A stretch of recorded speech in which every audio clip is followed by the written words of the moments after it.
तो Daredevil born again का नया एपिसोड आ चुका है और ये एपिसोड था हेक्टर अयाला यानी व्हाइट टाइगर के केस के बारे में, जिसमें उसको जानबूझकर फंसाया गया और इस एपिसोड का अंत बहुत खतरनाक था। वीडियो में स्पॉइलर हो सकता है, तो अगर आपने एपिसोड नहीं देखा तो जल्दी से जाके एपिसोड देख लें, फिर इस वीडियो को देखें। तो इस एपिसोड का नाम था the hollow of his hand, जो कि डायलॉग भी था हेदर का फॉगी के लिए। एपिसोड में केस चलता है पीपल वर्सेस हेक्टर अयाला, जहां पुलिस से पूछताछ होती है, विटनेस को बुलाया जाता है और विटनेस मुकर जाता है, जिसके बाद मैट लोगों के सामने सच्चाई रख ही देता है कि हेक्टर व्हाइट टाइगर है। उसके हीरोइज्म की कहानी सामने आती है और जूरी उसे नॉट गिल्टी ठहराती है, जिसके साथ साथ बैकग्राउंड में फिस्क और वेनेसा की अनबन होती है न्यूयॉर्क के गैंग्स को लेकर चल रही लड़ाई के लिए।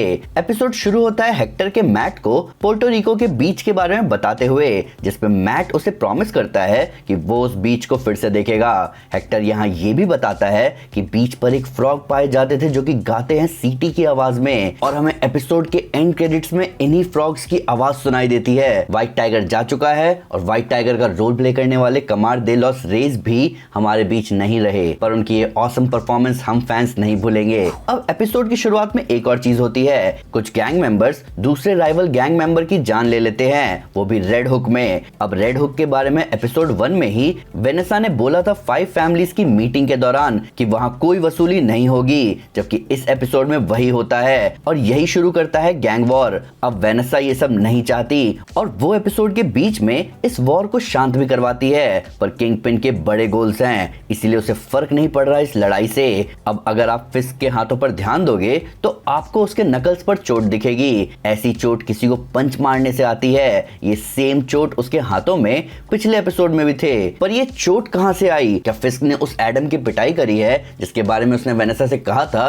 कि वो उसके बारे में जानता है? अब हमें फिस्क के नकल्स के चोट का तो नहीं पता, पर मैट के नकल्स के चोट का पता है। मैट ने पिछले एपिसोड के एंड में बुरे पुलिस वालों की जमकर पिटाई करी और हम में से कई फैंस को लग रहा था कि ये पुलिस वाले तो भगवान को प्यारे हो चुके होंगे, जबकि ये जिंदा हैं। यहाँ ऑफिसर पॉवेल मैट को धमकाता है कि कोर्ट को अगर पता चला उसके एक्शन के बारे में तो वो उसे केस से हटा देंगे। ये चीज कॉमिक्स में भी हुई थी, जहाँ इसी ट्रायल के दौरान मैट केस लड़ रहा था एक न्यूज वालों से, जिन्होंने अपनी न्यूज में सबको बताया कि वही डेयरडेविल है, जिसकी वजह से कॉमिक्स में राइवल लॉयर बार बार उसे उकसा रहा था। अब जब हमें आगे चेरी विटनेस से मिलता हुआ दिखता है, तब हम नोटिस कर सकते हैं दीवार पर पनिशर मार्क बना हुआ, जिस पर लिखा है ट्रिगर्ड। ये मार्किंग हमें इस एपिसोड में एक पुलिस ऑफिसर के नेक पर और एपिसोड के एंड में किसी के कपड़ों पर दिखती है। हम इसके बारे में आगे ज्यादा डिटेल में बात करेंगे, पर दीवार पर बने पनिशर साइन से ये क्लियर है कि लोगों के बीच इस तरह का सेंटीमेंट चल रहा है। मैट के स्टार विटनेस के झूठ बोलने के बाद मैट सबको बता देता है कि हेक्टर अयाला व्हाइट टाइगर है। अब ये चीज जज और डीए दोनों के लिए नुकसान वाली बात थी, इसीलिए वो दूसरे एपिसोड में मैट के व्हाइट टाइगर की बात सामने ना रखने के बारे में एग्री कर चुके थे, क्योंकि उन्हें पता था कि हेक्टर के व्हाइट टाइगर होने की बात या तो ज्यूरी को डिवाइड कर देगी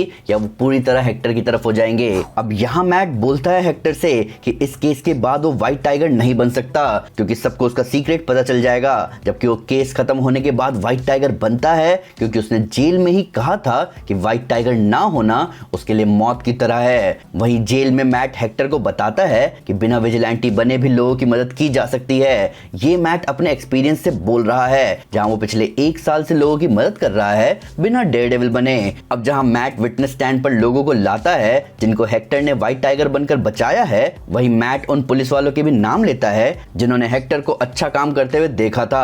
अब इन पुलिस वालों के नाम के बीच मैट नाम लेता है ऑफिसर मोरालेस का। आपको लग रहा होगा कि ये माइल्स मोरालेस के पिता का नाम है, जो कि एनवाईपीडी ऑफिसर ही थे। हमने इस बारे में अपनी D23 इवेंट ब्रेकडाउन वाली वीडियो में भी बात करी है कि मार्वल प्लान कर रहा है माइल्स मोरालेस के स्पाइडरमैन को एमसीयू में लाने का, पर मैं ये पॉइंट आउट कर देना चाहता हूं कि माइल्स के पिता का सरनेम डेविस है, उनका पूरा नाम है जेफरसन डेविस। आगे बढ़ने से पहले मैं आपसे पूछना चाहता हूं कि क्या होगा अगर आयरन मैन अपने एक्सट्रीमिस्ट टेक को यूज करके डेयरडेविल की आंखें ठीक कर दे? इसके बारे में जानने के लिए चेक करें हमारी लेटेस्ट मेंबर्स ओनली वीडियो, जहां टोनी स्टार्क ने भगवान बनने की कोशिश करी है। अब इस पूरे एपिसोड में कोर्ट रूम ड्रामा जबरदस्त था। लॉयर्स की क्रॉस क्वेश्चनिंग, विटनेस का झूठ बोलना, मैट का अचानक व्हाइट टाइगर को सामने लाना और हेक्टर का स्टैंड पर कहना कि लोगों को बचाना मेरा फर्ज है। इसके लिए ही डेयरडेविल सीरीज जानी जाती है। तो ये पूरा एपिसोड एक चेंज्ड वर्जन है डेयरडेविल इशू 38 से लेकर इशू 40 तक का, जहां कॉमिक्स में भी हेक्टर अयाला पर केस चलता है पुलिस ऑफिसर की जान लेने का।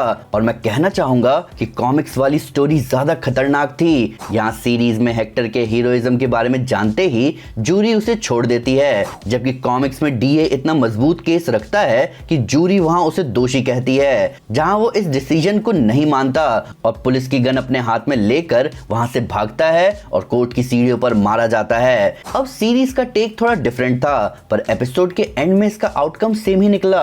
हेक्टर मारा गया और इसमें हाथ है पनिशर का लोगो पहने आदमी का, मोस्ट प्रोबेबली कोई पुलिस ऑफिसर जो उन्हीं ऑफिसर्स की तरह हेक्टर को फंसाने की कोशिश कर रहे थे। अब पुलिस वाले पनिशर का लोगो यूज कर रहे हैं अपने गलत कामों को जस्टिफाई करने के लिए। बेसिकली ये पनिशर का आर्गुमेंट रहा है कि क्रिमिनल्स को पकड़ने के बजाय उन्हें खत्म ही कर दो, जिस पर डेयरडेविल सीजन 2 बेस्ड था। पर ऐसा पनिशर करता ही है सिस्टम और लॉ के फेलियर की वजह से। पर अगर लॉ एनफोर्समेंट भी सेम लॉजिक लगाएगी तो इसका क्या सेंस बनता है। ऊपर से पनिशर एक्सट्रीम सिचुएशंस के लिए सामने आया था, जहां पुलिस और जुडिशरी की नाकामी की वजह से वो कानून के दायरे से बाहर आकर एक्सट्रीम एक्शन लेता है एक्सट्रीम सिचुएशन के लिए। ये बदला नहीं है, ये पनिशमेंट है, इसीलिए उसका नाम पनिशर है। और ये भी गलत ही है, जैसा मैट ने सीजन 2 में कहा था। तो अगर पनिशर को पता चला कि पुलिस वाले उसका साइन यूज कर रहे हैं बजाय कि पावर होते हुए कुछ करने के, तो वो वापस आएगा। हालांकि इससे ज्यादा खतरनाक मैट है फिलहाल, जो कि ऑलरेडी अपना अकेला रूल 1 साल पहले तोड़ चुका है। अभी एक हीरो मारा गया, वो हीरो जो कि सामने आया था क्योंकि 1 साल से डेयरडेविल गायब है। वो मारा गया अपने मास्क में, जिसकी आजादी के लिए मैट ने जमकर लड़ाई लड़ी थी। अब ये पहले 3 एपिसोड से ऐसा लग रहा है कि मैट की दूसरी साइड को बार बार बाहर बुलाया जा रहा है कि डेयरडेविल वापस आए, और ये डेयरडेविल अलग है। ये 1 साल से खुद को रोके बैठा है, ये ज्यादा गुस्से में है। और अब देखना ये है कि इस गुस्से का शिकार कौन बनेगा। अब आते हैं किंगपिन पर। किंगपिन और वेनेसा के बीच पूरे एपिसोड गैंग वॉर को लेकर अनबन थी, जहां किंगपिन का ट्रेलर वाला डायलॉग भी सामने आता है कि sometimes peace needs to be broken and chaos must reign. अब इससे एक चीज क्लियर है, किंगपिन अपने शहर में केओस चाहता है, वो विजिलेंटीज के भी खिलाफ है। पर वो हेक्टर अयाला के केस को लेकर बीबी यूरिक से क्यों बात कर रहा है। बीबी यूरिक जानती है कि फिस्क किस तरह का आदमी है, तो फिस्क अपना टेक उसके आगे क्यों रखेगा। फिस्क शायद मैनिपुलेट करने की कोशिश कर रहा है लोगों को, वो एक सेंटिमेंट शुरू करने की कोशिश कर रहा है न्यूयॉर्क को विजिलेंटीज के खिलाफ लाने के लिए। हम सब जानते हैं कि किंगपिन का हर एक स्टेप सोचा समझा है, ऊपर से अपने काम को पूरा करने के लिए उसका बीबी यूरिक को यूज करना ये थोड़ा सा डायबॉलिकल लग रहा है। तो ये था ब्रेकडाउन डेयरडेविल बॉर्न अगेन के एपिसोड 3 का। ये सीजन वाइल्ड होने वाला है, खासकर इस फैक्ट के साथ कि अभी एक डेडली विलन का सामने आना बाकी है। पर आपका क्या कहना है इस एपिसोड के बारे में? आपके हिसाब से किंगपिन का असली गोल क्या है? मैट के अंदर का डेयरडेविल कब बाहर निकलेगा और एक दूसरा डेविल कब आ रहा है सबको पनिशमेंट देने? कमेंट सेक्शन आपका है, खुलकर बात कीजिए। वीडियो अच्छी लगे तो लाइक जरूर करें और चैनल को सब्सक्राइब करना ना भूलें, और एक स्टेप आगे आकर अपने फेवरेट चैनल को सपोर्ट करें चैनल मेंबर बनकर। Thank you guys, this is Aman Sinha and you are super super. Piece.